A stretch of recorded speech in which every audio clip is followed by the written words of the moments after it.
Amy वे के जितने fans हैं उतने हेटर्स भी हैं, बट एमी वे आज इतने फेमस हो गए हैं कि उन्हें कोई इग्नोर नहीं कर सकता। उनके हर एक अपलोडेड वीडियो वायरल हो रही है। सो आज इस वीडियो में हम बात करेंगे एमी वे के लाइफ के कुछ ऐसे फैक्ट्स के बारे में जो शायद उनके फैंस भी नहीं जानते होंगे। दिन रात म्यूजिक सुनता हूँ, दिन रात करता हूँ, तो मजा आ गया। जिसको हेट है मेरे से आओ मेरे स्टूडियो में सुनो, मजा आ गया। नंबर 1, MTV इंडी। MTV इंडी चैनल 2014-15 के बीच इंडिपेंडेंट आर्टिस्ट के म्यूजिक को अपने चैनल पर ऑन एयर करती थी और एमी वे के सॉन्ग्स ऐसा कुछ शॉर्ट नहीं है और कीमा को उनके फेमस होने से पहले ही MTV इंडीज पे चलाया जाता था। सब रैपर्स परेशान हो गए थे कि एमी वे के सॉन्ग को MTV इंडी पर कैसे चलाया जा रहा है। इसके पीछे की स्टोरी भी काफ़ी इंटरेस्टिंग है। सो एमी वे काफ़ी दिनों तक MTV इंडी के ऑफिस के चक्कर लगाते रहे, पर उन्हें अंदर नहीं जाने दिया जा रहा था। काफ़ी ट्राई करने के बाद एक स्ट्रेंजर उन्हें अंदर ले गया। अंदर जाकर उन्होंने एमी वे को प्रतीक नाम के एक एम्प्लॉय से मिलवाया और इत्तेफाक ये थी कि प्रतीक ने एमी वे का गाना और बंटाए पहले से ही सुन रखा था और वो एमी वे को पहले से ही ढूंढ रहे थे। उन्होंने फिर एमी वे के सॉन्ग कीमा को MTV इंडी पर एक्सक्लूसिव रिलीज दिया। उन्होंने ही एमी वे को ऐसा कुछ शॉर्ट नहीं है गाना बनाने को कहा और MTV के लिए ही उन्होंने 1 से 2 वीक्स में गाना रेडी कर दिया और उसे भी MTV ने एक्सक्लूसिव रिलीज दिया। MTV इंडी ने एमी वे को काफ़ी सपोर्ट किया था। नंबर 2, मिंटा। एमी वे का नाम जब भी लेते हैं तो मिंटा का नाम भी आता है। मिंटा के साथ ही एमी वे ने अपनी पहली सॉन्ग ग्लिंट लॉक निकाली थी। वो अब भी एमी वे के साथ हैं और प्रोडक्शन मैनेजमेंट का काम करते हैं। उनकी एक दूसरे से मिलने की स्टोरी भी काफ़ी इंटरेस्टिंग है। एमी वे और मिंटा के स्कूल्स आसपास थे और इसलिए दोनों के काफ़ी कॉमन फ्रेंड्स थे। फेसबुक पर मिंटा ने एमी वे को YMCA का टी-शर्ट पहने हुए देखा था और उन्होंने एमी वे को कांटेक्ट किया कि उन्हें भी YMCA का टी-शर्ट चाहिए। यहीं से दोनों की बात चालू हुई। वो एक दूसरे को म्यूज़िक रेकमेंड करने लगे। थोड़े दिनों बाद मिंटा को पता चला कि एमी वे भी रैप करते हैं। इसके बाद ही दोनों ने मिलकर प्लान किया कि वो एक साथ एक रैप वीडियो बनाएंगे और दोनों ने साथ में ग्लिंट लॉक को रिकॉर्ड किया। नंबर 3, और बंटाए। एमी वे को सबसे पहले फेम उनके सॉन्ग और बंटाए से मिली। करंटली इस सॉन्ग पर 9.7 मिलियन व्यूज़ हैं। जब ये सॉन्ग पॉपुलर हुई थी तो उन्हें अ वेडनेसडे मूवी के प्रोड्यूसर से कॉल आया था। वो अपनी किसी और मूवी के लिए सॉन्ग्स के राइट्स चाहते थे। उन्होंने एमी वे को बुलाया और कई मीटिंग्स भी किए, बट लास्ट में अचानक से उन्होंने मिलना बंद कर दिया। इसी तरह एजाज खान के भाई ने भी एमी वे को अपने ऑफिस में और बंटाए सॉन्ग के राइट्स खरीदने के लिए बुलाया था। वो एजाज खान की मूवी लव डे के लिए सॉन्ग के राइट्स चाहते थे। वो एमी वे को साइन करना चाहते थे, बट एमी वे ने साइन होने से मना कर दिया और कहा कि मेरा गाना ले लो और जितना पैसा बनता है दे दो, मैं साइन नहीं करूँगा।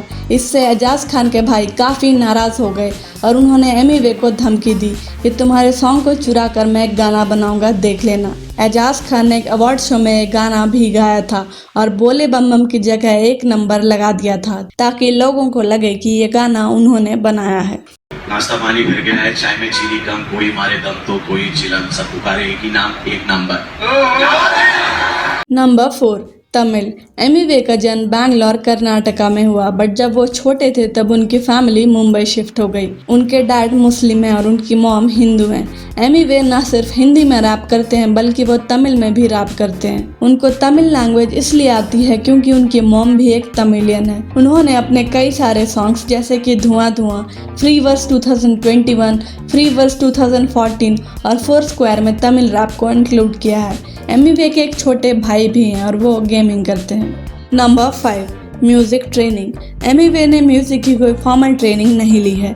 जब उन्होंने रैप करना स्टार्ट किया तो उन्हें म्यूज़िक बनाना नहीं आता था। उनके डैड ने उनको बोला कि अगर तुम इस फील्ड में ही करियर बनाना चाहते हो तो कुछ बेसिक ट्रेनिंग ले लो। इसलिए उन्होंने एक म्यूज़िक टीचर को हायर किया और उस म्यूज़िक टीचर ने 30 से 40 हज़ार रुपये चार्ज किए। म्यूज़िक टीचर ने उन्हें 2 दिन तक म्यूज़िक प्रोडक्शन की ट्रेनिंग दी।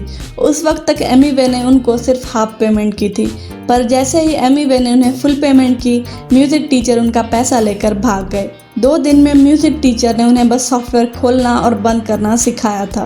डर से उन्होंने अपने घर वालों को इसके बारे में नहीं बताया। उन्होंने फिर खुद से यूट्यूब पे सर्च करके म्यूज़िक प्रोडक्शन को सीखा। Number 6, T series. एमी वे को अब तक किसी भी रिकॉर्ड लेबल ने साइन नहीं किया है।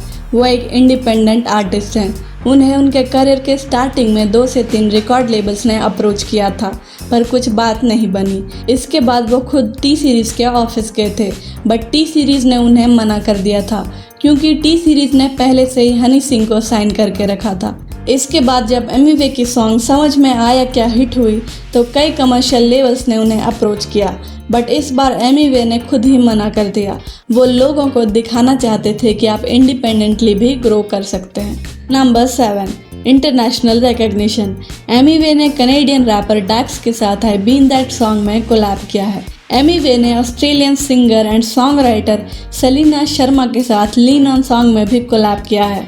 इस सॉन्ग पर करंटली 21 मिलियन व्यूज हैं। चार्ली स्लॉथ एक ब्रिटिश डीजे, प्रोड्यूसर और टीवी प्रेजेंटर हैं।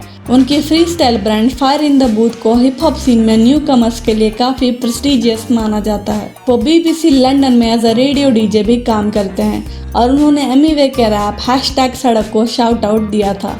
एमिवे को 2019 में MTV यूरोप म्यूजिक अवार्ड में बेस्ट इंडियन एक्ट का अवार्ड मिला था। ये अवार्ड उन्हें उनके सॉन्ग फ्री वर्स फीस्ट के लिए मिला था। Number 8, India's got talent. Emiway अपने करियर की शुरुआत में इंडियाज़ गॉट टैलेंट सीजन 6 में एज अ कंटेस्टेंट अपीयर हुए थे। उन्होंने अपना उस वक्त तक पॉपुलर हो चुका रैप सॉन्ग और बंटाए वहां परफॉर्म किया था। जजेस उनके परफॉर्मेंस से काफ़ी एंटरटेन तो हुए, पर नेक्स्ट राउंड में वो अपनी जगह नहीं बना पाए थे और उन्हें रिजेक्ट कर दिया गया था। Number 9, stage fright. एमिवे को अपने करियर के स्टार्टिंग में स्टेज पे जाने से बहुत डर लगता था। वो ज़्यादा स्टेज परफॉर्मेंसेस नहीं करते थे। एमिवे के नेबरहुड में उनका एक दोस्त था जो गणपति के इवेंट्स ऑर्गेनाइज करता था।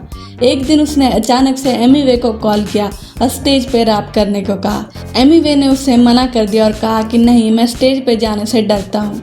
ये सुनकर उनके फ्रेंड ने उनको कहा कि अगर आज स्टेज पे नहीं चढ़ोगे तो फिर कभी नहीं चढ़ पाओगे। ये सुनकर एमिवे स्टेज पर चढ़ गए, बट डर से उनके पैर कांपने लगे। बट ऑडियंस की तालियां सुन के उन्हें कॉन्फिडेंस आया। इसके बाद और परफॉर्मेंसेस करते करते उनका स्टेज फियर चला गया। Number 10, struggle. एमिवे ने 12th क्लास तक ही पढ़ाई की है। वो अपने क्लास 12 के एग्ज़ाम में फेल हो गए थे क्योंकि उनका पढ़ाई से ज़्यादा रैपिंग में इंटरेस्ट था। जिस दिन उनके क्लास 12 की एग्ज़ाम थी उस दिन उन्होंने अपने एग्ज़ाम को छोड़कर और बंटाई सॉन्ग को रिकॉर्ड किया था। क्योंकि वो 12th क्लास में फेल हो गए थे इसलिए वो घर से पैसे नहीं मांग सकते थे। इसलिए पैसों के लिए उन्होंने हार्ड रॉक कैफ़े में एक अवार्ड नाइट में 300 रुपये के लिए टेबल उठाने का काम किया था। और कुछ सालों बाद हार्ड रॉक कैफ़े के उसी event Radio City Freedom Award में उन्हें best hip hop and rap artist के लिए पीपल्स चॉइस अवार्ड दिया गया था। People's Choice Award for the best hip hop and rap artist Emiway. मैं एक बात शेयर करना चाहता हूँ। मैं यहाँ पे 3 साल पहले आया था और मैं यहाँ पे टेबल उठाने का काम किया था। सिंगर से रिलेटेड एक ये वीडियो भी चैनल पर अपलोडेड है जो लोगों को काफ़ी पसंद आई है। You can check that out.